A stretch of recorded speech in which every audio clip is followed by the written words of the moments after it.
Toi, tu avais dit mettre du bois sur le feu. Moi, j'ai compris mettre de l'huile sur le feu. Donc, peut-être que je vais changer mon message. Non, je rigole. Non, c'est pas vrai. Donc, ce matin, changement d'heure, hein, n'est-ce pas? Donc, j'espère que personne ne va s'endormir pendant le message, avec une heure de sommeil en moins.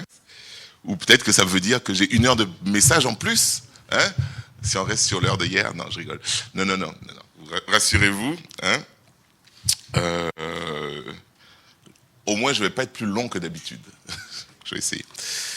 En tout cas, souvenez-vous, la semaine dernière, Laurie nous a clairement rappelé la dépendance que nous devrions avoir de manière collective en tant qu'Église, mais aussi de manière individuelle.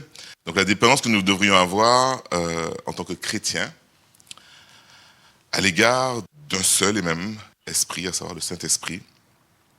Et puis il nous a amené dans le livre de 1 Corinthiens chapitre 12 notamment, qui précise l'œuvre du Saint-Esprit au travers des dons, ces fameux dons de l'Esprit que Dieu nous donne. Et donc, je vous annonce, ça a été justement les fameuses premières braises qui ont été allumées, et donc le groupe des prédicateurs, nous avons, avec l'accord du groupe des anciens, décidé donc de commencer une série sur justement ces fameux dons de l'esprit. Donc tout au long des prochaines prédications, nous allons rentrer dans le détail de chacun d'eux. Mais ce matin, j'aimerais que ce que je vais dire aujourd'hui puisse rester là dans votre tête, dans un petit coin, tout au long justement de cette série, pour qu'on puisse vraiment appréhender ces dons de l'esprit de façon correcte, j'ai envie de dire. Car malheureusement, on peut très facilement se méprendre et ne pas toujours avoir la bonne attitude face aux dons de l'esprit si on ne comprend pas précisément à quoi ils servent, précisément leur but. Si on ne comprend pas précisément pourquoi Dieu a décidé de nous faire ces dons. Et pour que l'on puisse comprendre, j'aimerais que l'on puisse revenir sur un verset d'ailleurs que Laurie a cité la semaine dernière, dans Matthieu chapitre 28. Alors moi je me mets devant, je ne devrais peut-être pas, pour que vous puissiez lire. Matthieu chapitre 28, les versets 19 à 20, que vous connaissez très bien. Je vous mets un petit peu dans le contexte. Jésus est mort, il est ressuscité, et il parle à ses disciples pour la dernière fois. Il va bientôt rejoindre son Père, et voici ce qu'il dit. Allez, faites de toutes les nations des disciples, baptisez-les au nom du Père, du Fils et du Saint-Esprit. Et il continue au verset 20. Et enseignez-leur à mettre en pratique tout ce que je vous ai prescrit. Je m'arrête là. Cette mission, nous l'appelons en français en tout cas, la grande mission ou le grand mandat. Et petite parenthèse pour mes amis anglophones, on ne dit pas, qui disent The Great Commission, on ne dit pas la grosse commission, parce que ça n'a rien à voir. Ça n'a absolument rien à voir. Ne nous trompons pas, on parle vraiment de ce mandat que Dieu nous a donné. Mais plus sérieusement, Jésus nous a donné une mission, mais il nous a aussi laissé avec une promesse. Si on peut remettre le verset 20, s'il te plaît. Et moi, je suis avec vous tous les jours jusqu'à la fin du monde. Je répète, je suis avec vous tous les jours jusqu'à la fin du monde. Lorsque Jésus, je vous l'ai dit tout à l'heure, prononce ces mots, il est sur le point de remonter au ciel. Et cet épisode précis de la vie de Jésus est relaté dans 3 des 4 évangiles. Dans Matthieu, dans Marc et dans Luc. Et bien qu'ils ne disent pas exactement la même chose, on se rend compte que, en fait, grâce à cette différence que Dieu a permis dans les 3 évangiles, on a 3 aspects différents de la même pensée. Donc on vient de lire en Matthieu.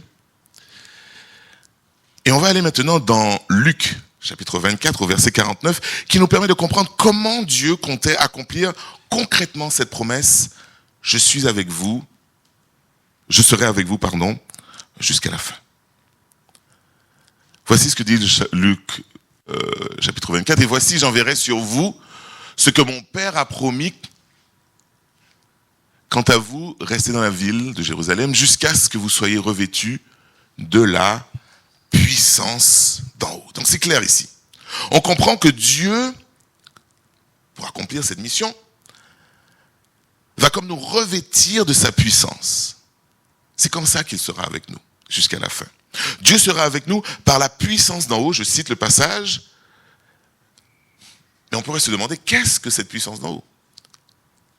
Eh bien, Marc répond à cette question. On va voir Marc chapitre 16, verset 17 et 18. Voici les signes qui accompagneront ceux qui ont cru.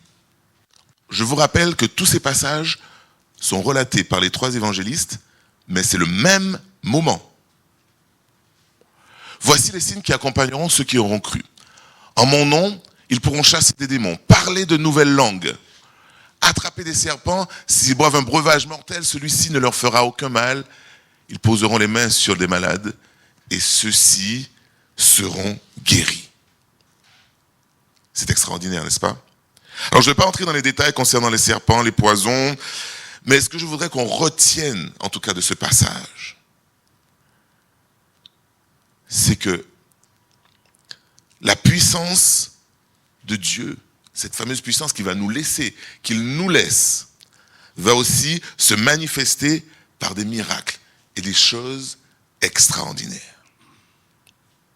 Et je vous ai parlé de Matthieu, de Marc, de Luc, mais même Jean, alors vous savez, Jean, il est un petit peu à part parmi les évangélistes, son évangile un peu différent des autres, on dira, qui ne relate pas ce moment de la vie de Jésus juste avant son ascension. Mais même Jean, lui aussi, il relate cette même promesse de Jésus, que Jésus fait cette fois-ci bien avant sa mort et sa résurrection. On va aller dans Jean chapitre 14, verset 16.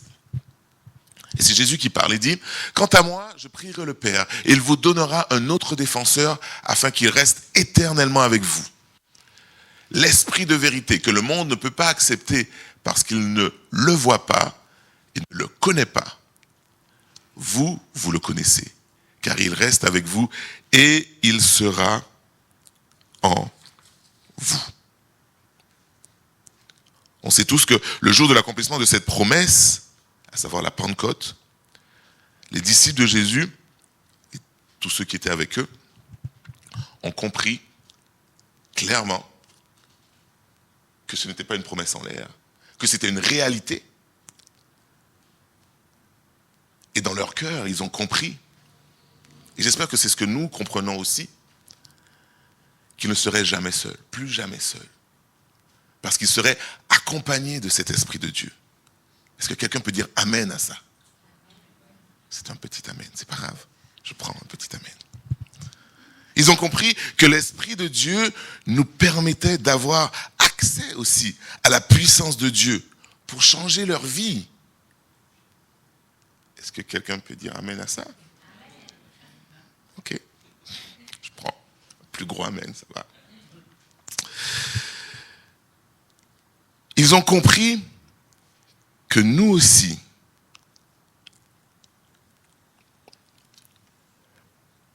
nous étions partie prenante de l'avancement du royaume de Dieu et que cela était possible parce que Dieu lui-même habitait en nous et que Dieu lui-même nous mettait à disposition sa puissance pour faire avancer son royaume. Je vais être sûr que tout le monde a bien compris ce que je viens de dire, parce que des fois, je ne suis pas toujours très clair. Alors, je vais répéter. Dieu lui-même est avec nous. Dieu lui-même est en nous et il nous revêt de sa puissance. Est-ce qu'on peut prendre 2 petites secondes pour réfléchir à toutes les implications de ça?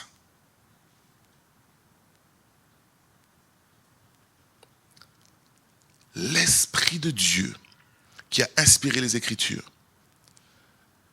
La Bible dit qu'il est notre consolateur, notre conseiller, un avocat, un guide, un enseignant.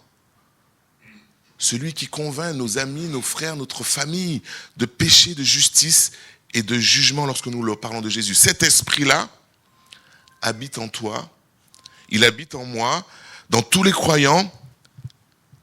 Et ça, c'est l'accomplissement de la promesse que Jésus a faite juste avant de remonter à la droite de son Père.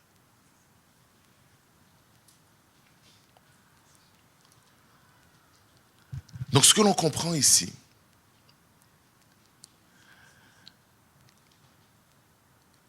c'est que qu'est-ce que Dieu voulait lorsqu'il a dit qu'il allait nous laisser son esprit. Lorsqu'il a dit, je vais me reformuler, qu'il resterait avec nous au travers de son esprit. Il voulait clairement créer une relation, nous rapprocher de lui. Ne pas faire en sorte qu'on ait l'impression que ce soit une distance monumentale entre Dieu et nous.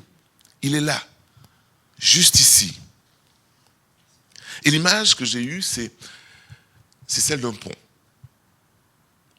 Cet Esprit Saint qui habite en nous, c'est comme un pont. Un pont qui fait la différence dans nos vies et qui rend possible des choses. Qui rend possible des changements. Est-ce qu'il y a des gens ce matin qui ont besoin ou qui voudraient des changements dans leur vie? Ah, merci Thierry. Il y en a un qui ne dort pas ici. Qui d'autre? Merci. Moi, je veux des changements. Vous pourrez penser que je suis parfait, je sais. Mais non.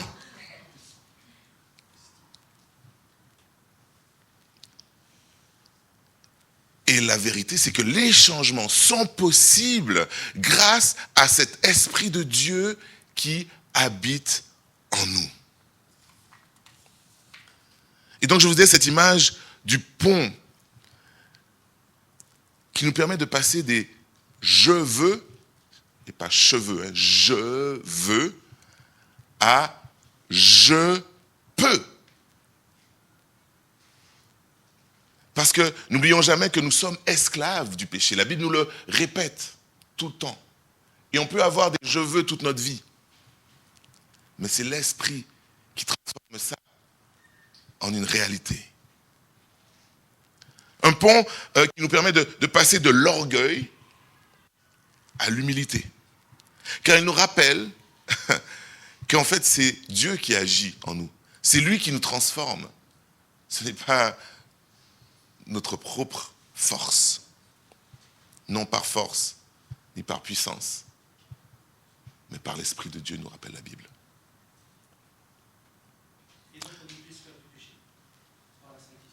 Amen. C'est un pont qui nous fait passer de la tristesse à la joie. Je ne sais pas vous, mais tout à l'heure, en chantant les cantiques, je n'étais pas en train de penser à mes problèmes, à mes difficultés. J'étais vraiment dans la présence de l'Esprit, dans la présence de Dieu. C'est un pont qui contribue chaque jour à nous rapprocher de Dieu. On passe de la rancœur au pardon. On passe du désespoir à l'espoir, etc., etc., etc. En fait, cet esprit qui habite en nous, il contribue à nous construire, à nous édifier, à nous rapprocher de Dieu. Il nous donne le pouvoir de vivre une vie de foi, d'obéissance à Dieu. En deux mots, il nous permet de vivre une vie agréable à Dieu. Je pense que si on est ici quelque part, c'est ce que l'on recherche, n'est-ce pas? Et donc, je vous parlais de ce que fait l'Esprit en nous. Et puisque c'est ce que fait l'Esprit en nous, eh bien, il est logique de se dire que ça, c'est l'objectif des dons de l'Esprit. Construire, édifier notre relation avec Dieu pour nous permettre de vivre une vie de foi, une vie d'obéissance, une vie agréable à Dieu. n'est-ce pas? Et souvent,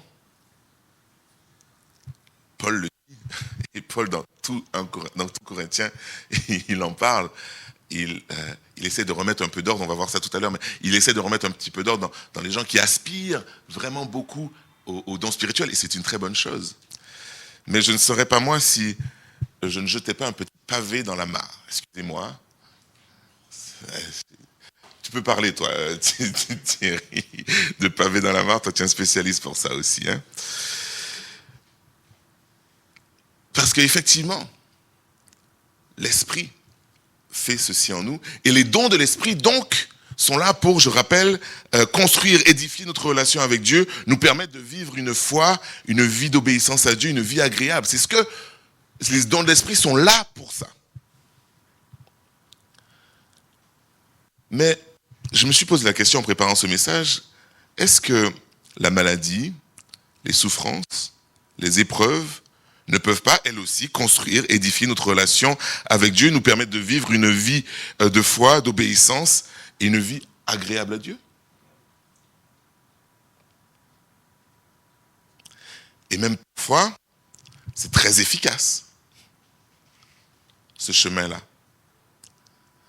même si ça fait mal.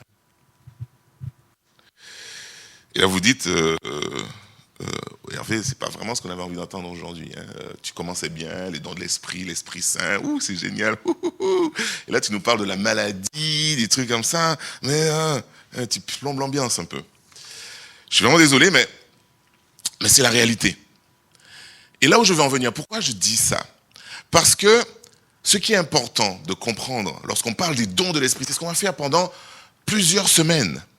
C'est pour ça que je vous dis d'avoir un petit truc dans votre tête, derrière là, le petit coin, quand on va écouter les messages.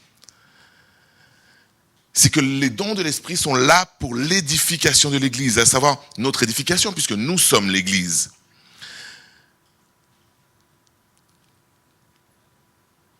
Et vous savez que Paul, à plusieurs reprises, a demandé la guérison à Dieu, et Dieu lui a répondu, « Ma grâce te suffit ». Donc notre édification ne passe pas toujours par le surnaturel, ça passe aussi par les épreuves. Et c'est important de le savoir. Parce que la confusion que l'on pourrait croire, c'est que être rempli de l'Esprit serait la fin des souffrances.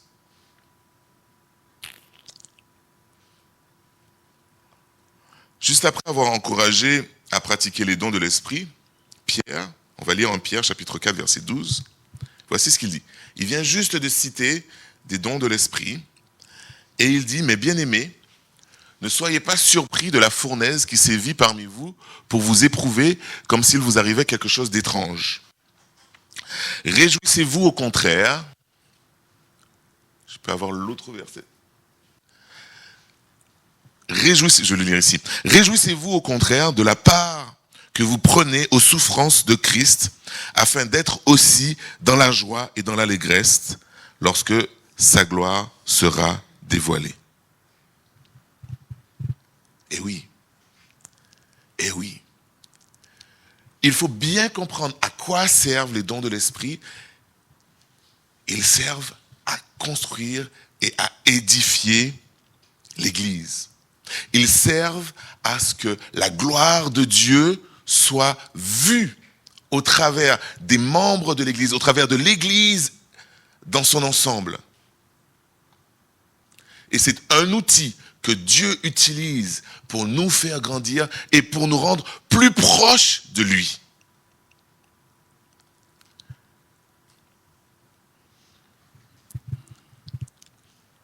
Mais il y a d'autres outils. Comme par exemple la souffrance. Donc ne dites pas, je ne comprends pas Dieu. Tu dis qu'on est rempli de l'Esprit, mais ça fait mal à côté. C'est important de le comprendre. Et une fois qu'on a compris ça, il y a un autre piège qui nous guette. Et là, je vais vous amener dans 1 Corinthiens chapitre 12, encore un autre passage qui nous parle des dons de l'Esprit.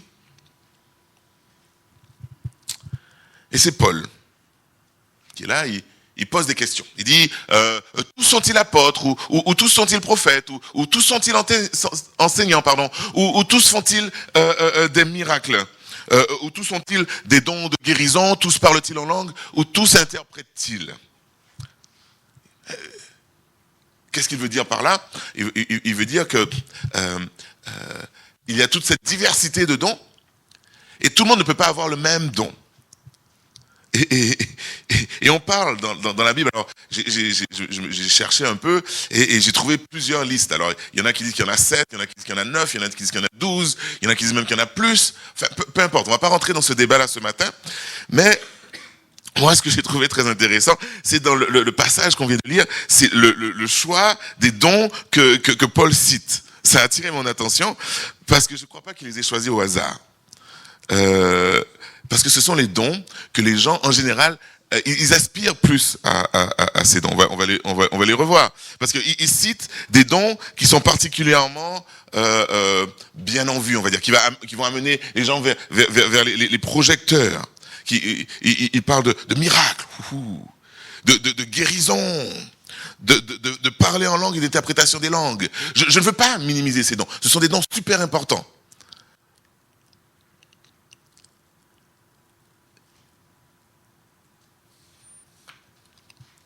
Mais il explique bien, tout le monde ne peut pas faire des miracles. Tout le monde ne va pas guérir des malades. Tout le monde ne va pas parler en langue ou interpréter les langues. Il n'a pas parlé que de cela. Il parle aussi du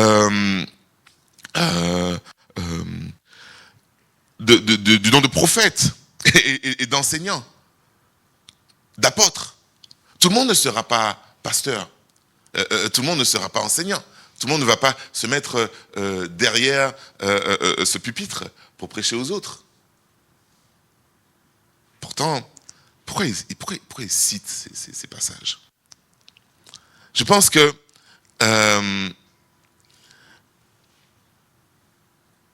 Paul essaye de calmer les ardeurs de ceux qui aspirent au don pour des mauvaises raisons. Et puis en même temps, il essaye de nous rassurer, heureusement. Parce que parfois, on peut se dire, moi, je prêche pas, moi, je fais pas de miracle, moi, je guéris pas, etc., etc. J'ai pas ma place, en fait.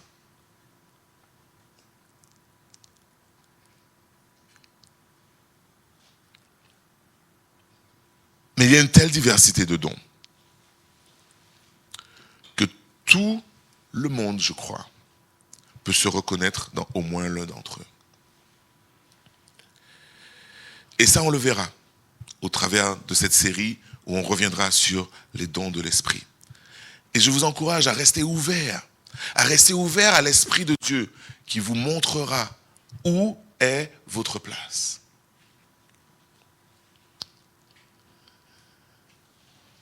Donc,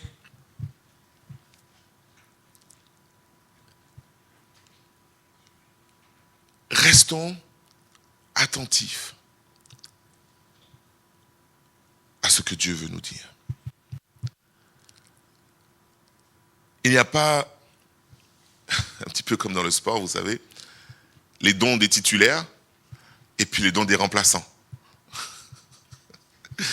Ceux qui restent sur le banc, enfin ici, là, et puis ceux qui vont aller au match, et ils vont s'échauffer, c'est bon, allez, on va sur le terrain. Non. Non, ça c'est une mauvaise vision des choses. On pense que parce que lui, il est pasteur, parce que lui, il va prêcher, ou parce que lui, il fait des guérisons, ouais, lui, c'est, lui, il a un don, quoi. Et vous savez, il y a d'autres dons comme la générosité. On en a besoin de la générosité. Il y a le don de la sagesse. Qu'est-ce qu'on a besoin de la sagesse dans l'Église? Amen. L'évangélisation. Je vois qu'il y a encore beaucoup de place dans l'Église à remplir, n'est-ce pas? Non. Il Il n'y a pas de sous-dons, de dons moins intéressants. Aspirons, nous dit Paul, aux dons les meilleurs. Et le meilleur don, vous savez c'est quoi? C'est celui que Dieu a choisi pour vous.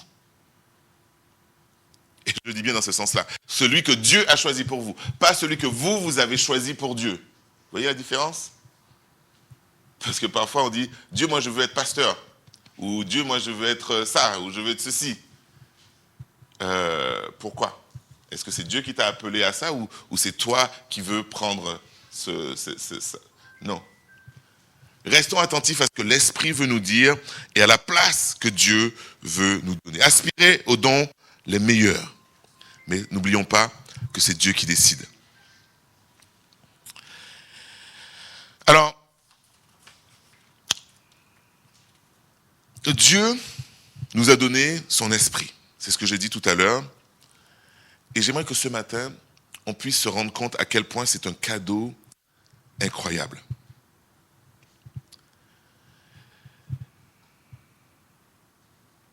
Mais n'oublions pas, et ne nous trompons pas, sur le fait que l'autorité du Saint-Esprit est absolue dans cette histoire. C'est le Saint-Esprit qui nous guide et pas l'inverse. Lorsque l'on pratique les dons, lorsque l'on doit utiliser ces dons. On doit toujours rester attentif à ce que Dieu a à nous dire au travers de son esprit. C'est lui qui décide de tout. Soyons soumis à cette autorité et soyons sensibles à la direction du Saint-Esprit. Et faisons attention à ne pas mettre plus d'importance sur les expériences, sur les manifestations spirituelles qui accompagnent les dons,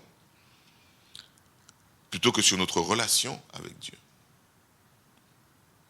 Souvenez-vous de ce que j'ai dit au tout début. C'était quoi l'objectif du Saint-Esprit? C'est de créer, de concrétiser cette relation que nous avons avec Dieu. C'est ça l'objectif premier.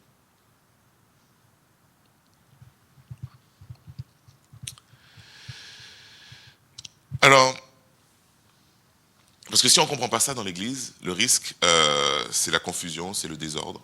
Et je ne pense pas que c'est ce que l'on veut ici à Épi. Dieu est un Dieu d'ordre. Dieu est un Dieu de droiture, j'ai envie de dire. Et ces dons de l'Esprit doivent donc être utilisés de façon ordonnée et édifiante. Donc je vais vous encourager maintenant à vous présenter devant Dieu. On va, si vous le souhaitez, baisser la tête, fermer les yeux. Il n'y a plus que vous ici. Il n'y a pas moi, je serai là, mais vous faites comme si je ne suis pas là. Histoire de faire une introspection, de rechercher la direction de l'Esprit afin de savoir où est-ce que Dieu vous veut. Restons humbles et gardons à l'esprit que nous voulons glorifier Dieu plutôt que nous-mêmes. Que nous cherchons à grandir dans la compréhension et l'utilisation des dons de l'Esprit, toujours en restant centrés sur Christ et sur sa gloire. Prions. Père Céleste, nous avons compris que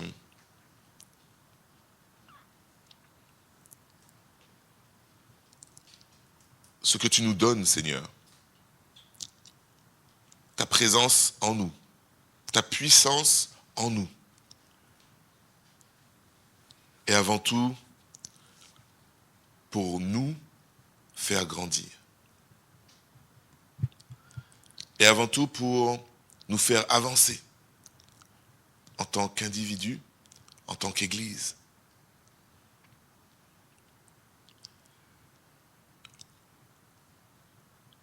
Ne tombons pas dans le piège des dons pour les dons, ou des dons pour l'aspect extraordinaire uniquement. Mais comprenons bien que ton plan est de nous rapprocher de toi, avant tout. Et que c'est d'abord sur cela que nous devons travailler.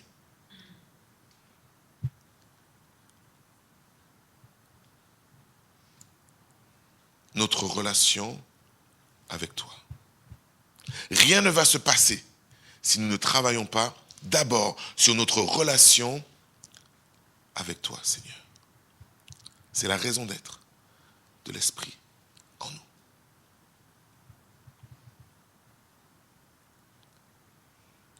Garde-nous, Père, de l'orgueil, de la vanité, du découragement, lorsque les épreuves arrivent. Et ouvre-nous les yeux sur la place que nous devons prendre dans notre Église. Il n'y a pas, comme je disais tout à l'heure, des titulaires et des remplaçants. Nous sommes tous et toutes amenés à avoir un rôle actif dans l'avancement de ton œuvre ici dans l'Église. Ouvre-nous les yeux sur cela, Seigneur. Je te prie que tu puisses appeler des évangélistes à prêcher la parole. Des gens qui ont le don de générosité, à bénir les autres. Des autres qui ont la sagesse à parler, encourager.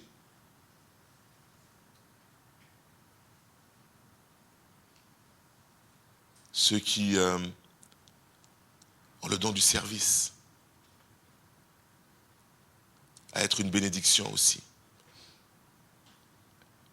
Oui, Seigneur, que chacun et chacune puisse apporter sa pierre à l'édifice, comme nous l'a rappelé déjà la semaine dernière, Laurie. Ne nous laissons pas troubler. Je prie cela au nom de Jésus.